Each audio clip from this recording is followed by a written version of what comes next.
O Brasil segue consolidado como um dos principais players do mercado global de algodão, com previsão de produção recorde de 3,7 milhões de toneladas na safra 24-25, segundo o Departamento de Agricultura dos Estados Unidos. Em um cenário de maior oferta mundial e estoques elevados, o país enfrenta o desafio de manter a posição como o maior exportador. Assunto para o Commodities em Foco de hoje, onde eu converso com o analista da consultoria Safras e Mercado, Gil Barabashi. Gil, uma boa tarde, seja bem-vindo. Boa tarde, João. Obrigado pelo convite. Nós que agradecemos a sua presença. Antes de falar da posição do Brasil como o maior exportador de algodão, quero saber também sobre o cenário atual em termos de produção mundial da pluma. Olha, a gente vive um momento de produção excedente, né? O próprio relatório do Departamento de Agricultura dos Estados Unidos que você citou, ele está indicando um superávit na produção mundial de perto de 1 milhão de toneladas. Ou seja, então a gente está vivendo um momento de excesso de oferta. E isso explica muito o comportamento de preços, no mercado internacional do algodão. Você falou agora sobre o comportamento de preços no mercado internacional. Como que está, né, o mercado externo e o mercado interno? Olha, João, o preço internacional está achatado. A gente pega como referência a Bolsa de Nova York, né? Que ela serve para precificação tanto nas exportações de disponível como também de safra nova. A gente vê o preço ali abaixo de 70 centavos, 67, 68, sem muita força, né? Então ele volatiliza, mas é próximo da mínima. Teve uma reaçãozinha depois de ter batido num patamar muito mais baixo, mas ele não tem tração para sustentar ganhos, em função justamente desse quadro fundamental. Internamente, a gente está no momento de entre-safra, né? Então daí você descola um pouco dessa realidade, essa realidade externa, né? A gente exportou bastante, então tem pouco algodão disponível nesse momento no mercado, então descola, então você tem um preço um pouco mais valorizado aqui. Lógico que segue Nova York, segue dólar, mas ele descola um pouquinho via prêmio e está um pouco mais valorizado. Lá fora é essa falta de tração por conta do excesso de oferta.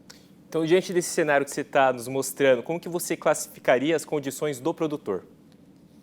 Olha, o produtor ele vive um momento de. O Brasil hoje, que nem você citou, ele tenta se consolidar como como o principal exportador mundial de algodão, né? Então a gente ultrapassou os Estados Unidos, são 2 anos seguidos que nós estamos aí na primeiro lugar em relação à exportação. O produtor, nesse momento, a gente está nessa transição de safra, ele está olhando muito mais para a safra futura do que para essa safra passada, né? Então, como ele tem pouco algodão disponível, ele está trabalhando essa safra de uma forma mais cadenciada, enfim, e isso explica esse preço valorizado e de olho na safra nova. O problema da safra nova é que, como eu mencionei anteriormente, o preço está muito achatado, né? Então, ele reflete nessa curva também de precificação de safra nova. Reflete esse excesso de oferta e está com pouca oportunidade para o produtor fixar, né? É muito comum no algodão fixar a posição antecipada, fixar a posição para 25, para 26. O ano passado, só para você ter uma ideia, João, nessa época, fevereiro, o preço do algodão ele deu uma puxada lá fora. Na Bolsa de Nova York, ele chegou a trabalhar acima de 80 centavos de dólar por libra-peso. Daí o produtor aproveitou para fixar esses contratos e isso explica muito desse fluxo acelerado que a gente tem de exportação. Esse ano, o mercado não está oferecendo isso, não está com uma cara que vai oferecer, por enquanto, por conta desse cenário de excesso. Então, o fluxo de venda de safra nova do produtor brasileiro desse ano, ele deve ser mais cadenciado, com menos janela de oportunidade de venda do que a gente viu no ano passado.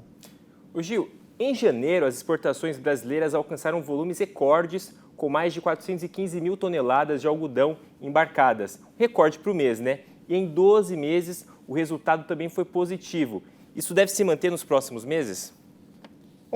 Agora, os próximos meses, você deve ter aí um fluxo, talvez um fluxo um pouquinho mais menor, né? Porque em função da menor disponibilidade, mas esse volume embarcado que a gente viu agora, ele está muito linkado com o que eu mencionei anteriormente em relação a preço, né? O produtor aproveitou aquele momento de mercado para travar e daí fixar preço para esses embarques ao longo da temporada. E acumulou esses embarques agora no mês de janeiro. Também uma questão de atraso de container também justifica essa concentração e esse volume muito grande de embarque no mês de janeiro. A tendência, né, como normalmente acontece, quando se vai avançando para entre safra, é você diminuir um pouco esse fluxo, né? Mas, independente, o Brasil está. O que a gente entende no mercado internacional é que o Brasil está ocupando um espaço. Não só hoje é o principal exportador, como ele está abrindo vantagem em relação aos Estados Unidos. A gente teve um pequeno probleminha técnico aqui com o Talvez Gil. essa questão aí de guerra de tarifa entre China e Estados Unidos, brasileiro no mercado da China, né? Então isso também influencia esse fluxo de preços. Perfeito. Eu conversei com o analista da consultoria Safras e Mercado, Gil Barabás. Gil, muito obrigado pela presença aqui nessa sexta-feira.